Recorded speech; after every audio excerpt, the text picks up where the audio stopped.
Hello everyone, welcome to my channel Gagan get together. आज मैं आपको बताने जा रहा हूँ रतन टाटा की पर्सनल लाइफ, रतन टाटा के बिजनेस इन्वेस्टमेंट्स, रतन टाटा की life style, car, jet and helicopter collections और रतन टाटा के आलीशान बंगले के साथ साथ उनकी संपूर्ण जीवनी के बारे में। तो शुरू करते हैं। रतन टाटा का पूरा नाम रतन नवल टाटा है। रतन टाटा का जन्म 28 दिसंबर 1937 मुंबई में एक पारसी परिवार में हुआ। उनके पिता का नाम नवल टाटा और माता का नाम सोनू टाटा है। रतन टाटा ने अपनी पढ़ाई cathedral of John Kennedy school Mumbai से और बिशप कॉटन स्कूल शिमला से की। 1948 में जब रतन टाटा 10 साल के थे तब उनके माता पिता का डाइवोर्स हो गया, जिसके बाद रतन टाटा को उनकी ग्रैंड मदर नवाज भाई टाटा ने संभाला। आर्किटेक्चर की पढ़ाई के लिए रतन टाटा ने अमेरिका में कॉर्नेल यूनिवर्सिटी में एडमिशन लिया। रतन टाटा एक शर्मीले किस्म के व्यक्ति हैं, शर्मीले स्वभाव के व्यक्ति हैं और समाज की झूठी चमक दमक में विश्वास नहीं रखते। अपने टाटा नाम को भूलकर खुद के दम पर शिक्षा लेने की जिद से रतन टाटा ने अमेरिका में अपने एजुकेशन खत्म होने तक होटल में बर्तन मांजने से लेकर कार कूलिंग तक का छोटे मोटे कई काम किए। 1959 में उन्हें बैचलर इन आर्किटेक्ट की डिग्री प्राप्त हुई। 1961 में रतन टाटा अपनी कंपनी में शामिल हुए। उन्होंने अपना करियर टाटा स्टील की दुकान में फर्श से शुरू किया। टाटा कंपनी के नियमों के अनुसार 1970 तक रतन टाटा टाटा ग्रुप्स की अलग अलग कंपनियों में उन्होंने काम किया।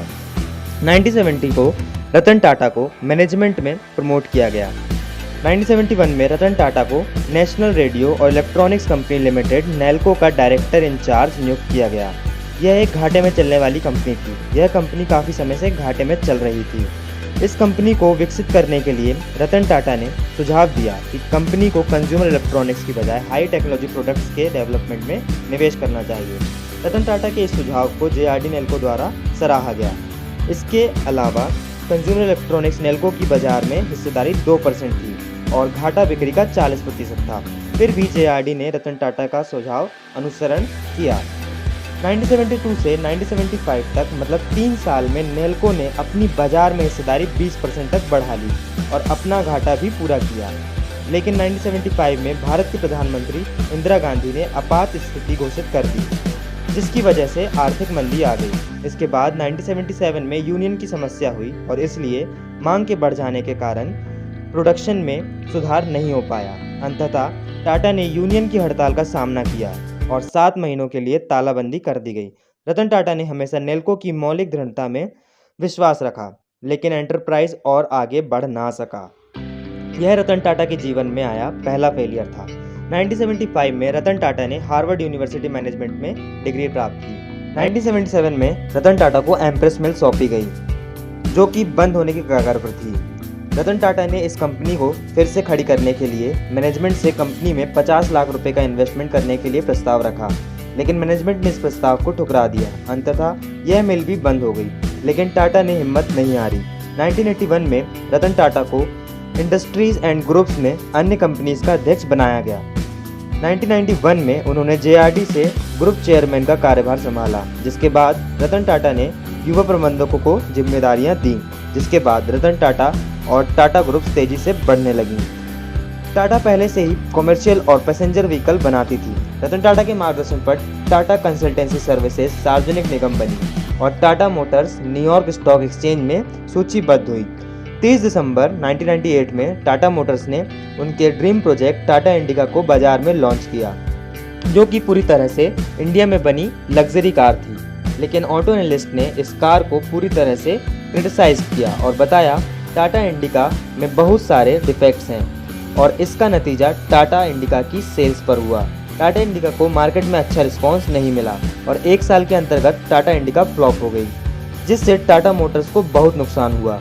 इसके बाद रतन टाटा को अपने ड्रीम प्रोजेक्ट कार के लिए कई आलोचनाओं का सामना करना पड़ा। आलोचनाओं के सामने के बाद रतन टाटा को उनके सलाहकारों, इन्वेस्टर्स और करीबी ने टाटा इंडिका कार्स को फ्लॉप हो जाने के बाद उनके कंपनी को बेचने का सुझाव दिया, क्योंकि कार लॉन्च करने की योजना रतन टाटा की स्वयं की थी और उससे बहुत नुकसान हुआ था।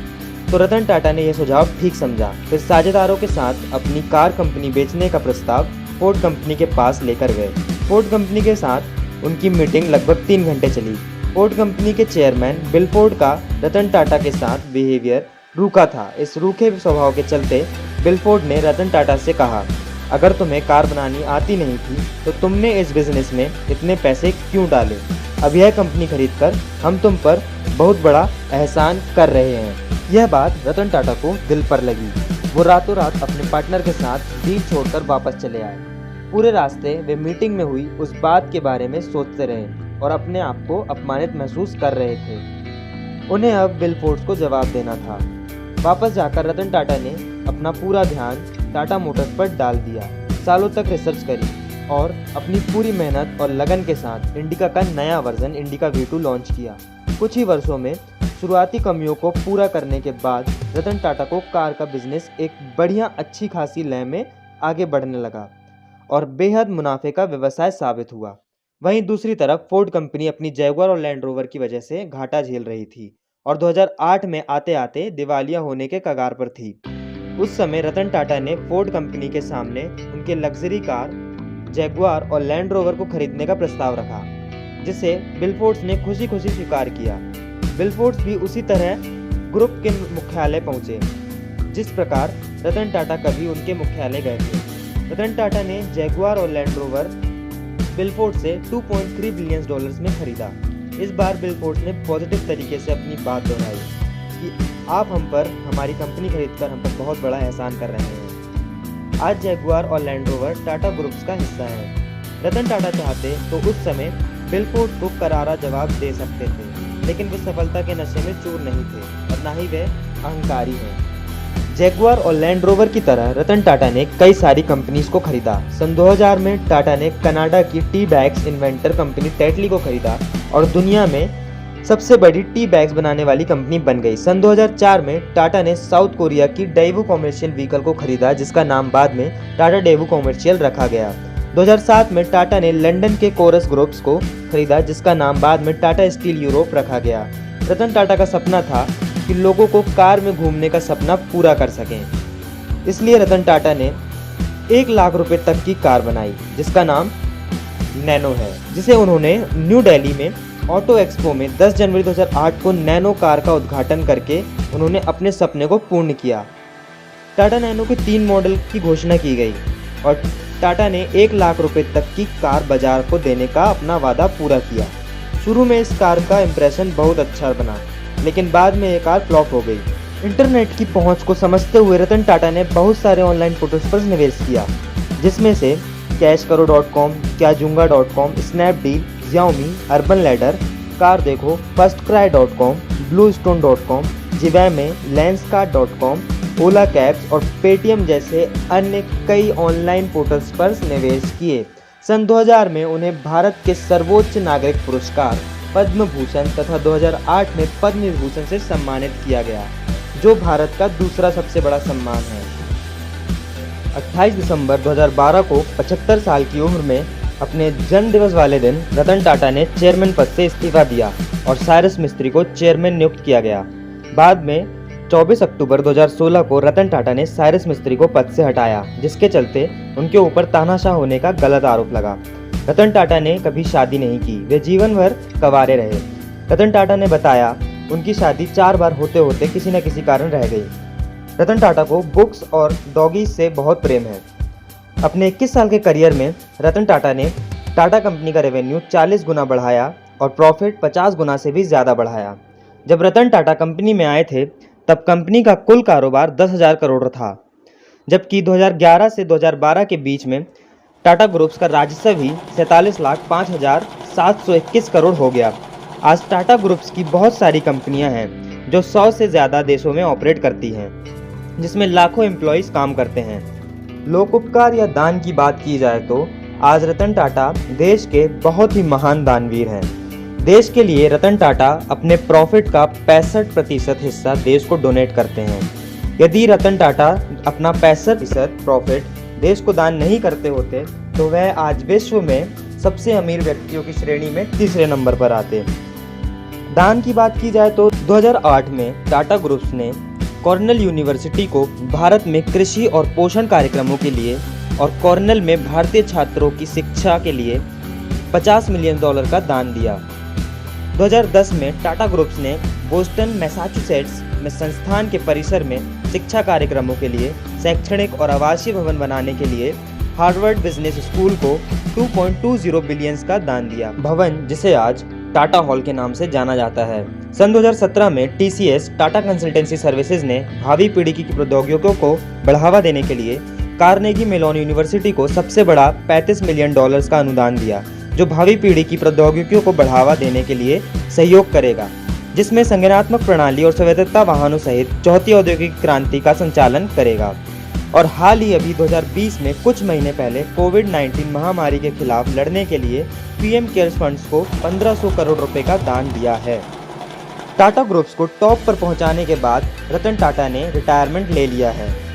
रतन टाटा अपने बिजनेस और तेज दिमाग के अलावा अपनी शानदार लाइफ स्टाइल के लिए भी जाने जाते हैं। रतन टाटा मुंबई के कुलाबा में समुद्र के किनारे एक आलीशान बंगले में रहते हैं। उनके घर के आकार और प्रकार को देखने के बाद बंगला शब्द भी छोटा लगने लगेगा। दरअसल इसे आप महल भी कह सकते हैं। सफ़ेद रंग की इस रॉयल बिल्डिंग को रतन टाटा ने अपने सपनों के हिसाब से सजवाया है। रतन टाटा का घर मुंबई में वास्तुकला का अद्भुत नमूना माना जाता है।